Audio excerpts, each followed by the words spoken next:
cuánto placer llegar a este lugar y respirar este aire cargado de historia que solo podemos encontrar en este lugar. Aquí comienza todo. Aquí nació Sagua la Grande. Aquí los fundadores en esta área levantaron las primeras casas de guano y embarrado. Desarrollaron sus primeras actividades mercantiles. Conocieron el mundo exterior a partir del río.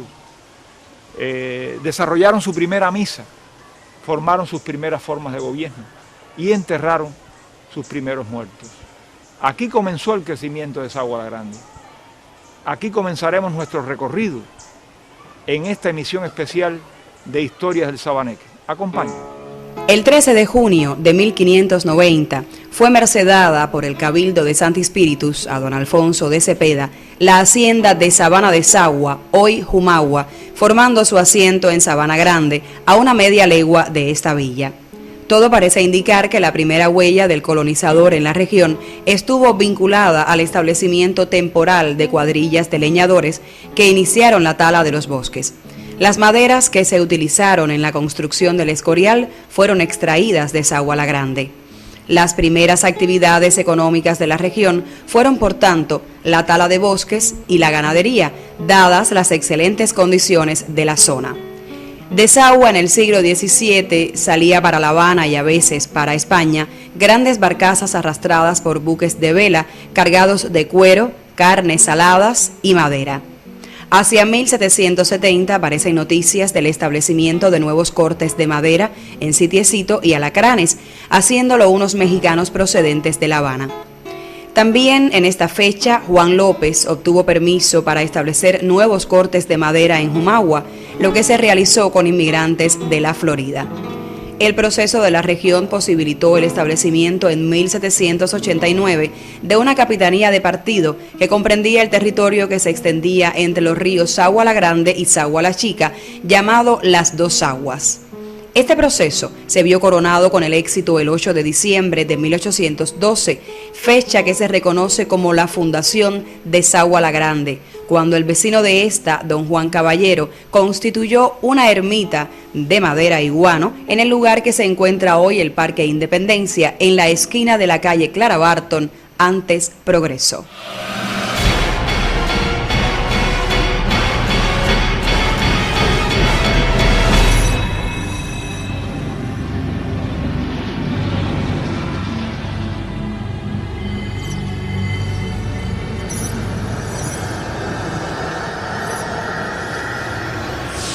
Si tomáramos esta calle, la calle Rivera, como una línea divisoria entre el río y la ciudad, tendremos que a partir de esta línea comenzó el crecimiento económico de Sagua la Grande a fines del siglo XVIII y principios del siglo XIX. Se llamaba entonces el Embarcadero y era el lugar apropiado por el cual salían todas las mercancías hacia La Habana, hacia España, hacia el mundo. El punto que ponía en contacto a los agüeros de entonces, a los fundadores, con el mundo. ¿Qué se traficaba aquí comercialmente? Todo tipo de mercancías, madera, tabaco, miel de abeja, cueros, azúcar en los años 20 del siglo XIX, y también entraban las goletas cargadas de mercancías diversas, ropa, zapatos, sal, puntillas, loza. Era un lugar importante no solamente para Sagua, sino era el centro económico de toda una región que tenía que salir por aquí para el contacto con el mundo exterior. Esa es la importancia del embarcadero, que era el núcleo inicial de crecimiento económico de la Sagua de entonces. El primer ingenio fundado en Sagua fue el Alba y poco después el Guatá, en el curso inferior al río en 1827. Estos constituyeron los primeros pasos de la industria azucarera regional. En los años 60 del siglo XIX, el esplendor económico en esta región se hizo notable. Ya se producían en la región el 11% del azúcar de toda Cuba, existían más de 47.000 cabezas de ganado. El desarrollo portuario y mercantil de Sagua creció a la par del desarrollo azucarero. Apareció el ferrocarril en 1858 y colocó a Sagua entre los territorios más importantes de toda Cuba en expansión económica. Desde mediados del siglo XIX, ya en Sagua florecía la inversión norteamericana. aun cuando este fenómeno no se muestra en el resto de la isla hasta finales de 1895. Durante la primera década del siglo XX se muestra un estancamiento de la economía de Sagua la Grande hasta 1914, que al comenzar la Primera Guerra Mundial florece con mayor fuerza la industria azucarera en el territorio. El valor de las exportaciones creció de poco más de 7 millones de pesos en 1914 a más de 55 millones en 1920. En 1923, nuevamente se estancó la economía de Sagua la Grande al terminar la guerra. En los años siguientes, solo la destilería El Infierno resultó una excepción, creciendo en más de 500.000 galones de alcohol. La situación se agudizó extremadamente en el segundo semestre de 1933, cuando el territorio fue azotado por el llamado ciclón del 33. Después de 1943, la producción azucarera se incrementó. La destilería El Infierno alcanzó un promedio anual de 22,7 millones de galones. La fundición McFarland aumentó sus producciones. Las compañías comercializadoras florecieron y afianzaron su poder en toda la región. La electroquímica aumentó también su producción en más de un 30%. He aquí una vista general de Sagua la Grande, una de las ciudades más bellas y hermosas de Cuba. La ciudad tiene millones de historias. Esta jungla que tú ves aquí, que parece una jungla, no era el sitio más que otra cosa, que era como el jardín de mi casa. Unas buenas,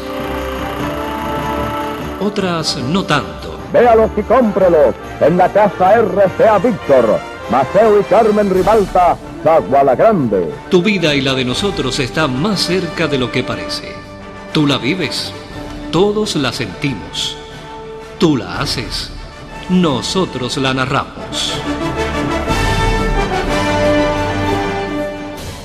En 1860, los sagüeros ya habían construido su tercera iglesia, siempre bajo la advocación de la Purísima Concepción de Sagua la Grande, y en 1867 obtenían el título de villa.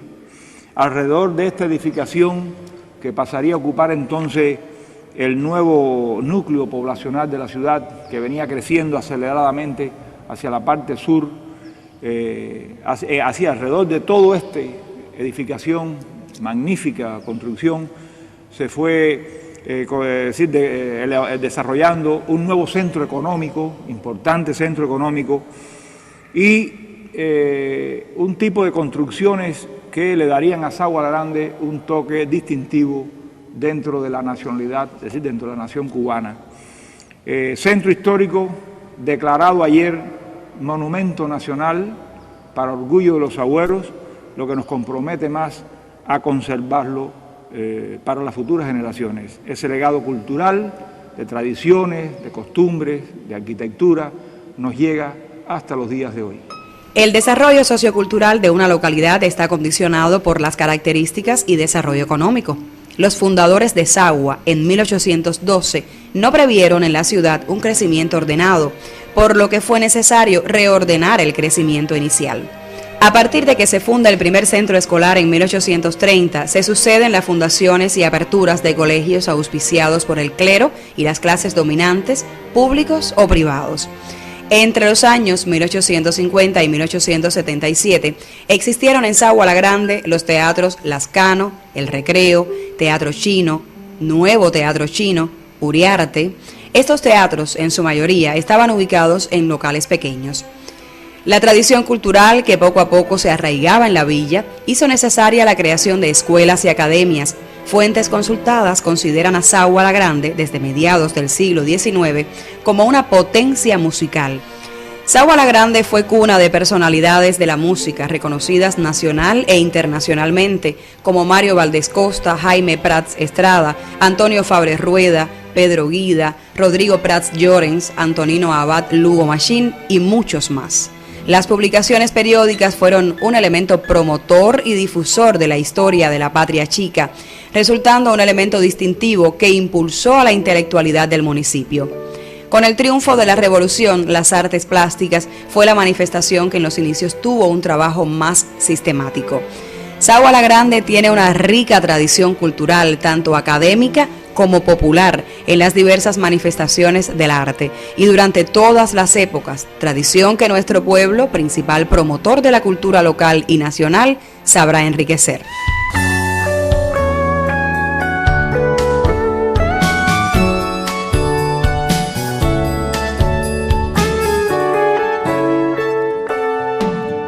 La vida económica, política y social de Sagua La Grande y sus hijos ha sido muy intensa en estos 199 años de existencia.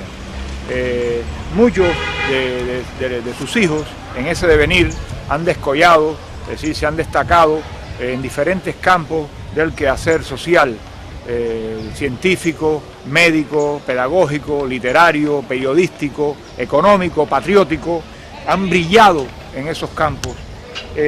Trascendieron no solo en la villa de Sagua La Grande, un poco más allá, en Cuba trascendieron también, y algunos incluso tuvieron visos de universalidad, alcanzaron la universalidad. La revolución de 1868 dio inicio en esta región en febrero de 1869, al igual que en el resto de las villas. En el primer tiroteo próximo a la localidad con fuerzas cubanas, los españoles, al mando de Trillo Figueroa, hicieron prisionero a Juan Daniel Araoz, que se convirtió en el primer mártir de la independencia en Sagua. Fue fusilado el 28 de febrero de 1869. En esta región se desarrolla con significativa importancia la Guerra Chiquita. Tuvo como principal figura a Emilio Núñez. El 3 de junio de 1895, José Luis Robau, armado de 50 sagüeros, se levantará en armas en la finca Clavellinas, con escasos fusiles y un nutrido grupo de machetes utilizados en labores manuales. Los éxitos del Ejército Libertador llevaron al cambio de la política española en Cuba. Valeriano Weyler implantó la guerra de exterminio que convirtió a nuestra ciudad en un verdadero campo de concentración. Sagua La Grande fue una de las ciudades más afectadas por la reconcentración. La última escena de la gloriosa epopeya emancipadora fue representada por la entrada triunfal de las fuerzas de la Brigada Sagua, encabezadas por su brigadier José Luis Robau, en esta ciudad el 1 de enero de 1899, al entrar por el puente que después de ese momento se llamaría El Triunfo. El comienzo del siglo XX trajo para Sagua la organización de los sindicatos obreros y de las clases más débiles. En la última gesta libertaria se destaca la acción del 9 de abril de 1958, cuando la huelga general encontró en los jóvenes de Sagua una respuesta valerosa al controlar por más de 24 horas la ciudad.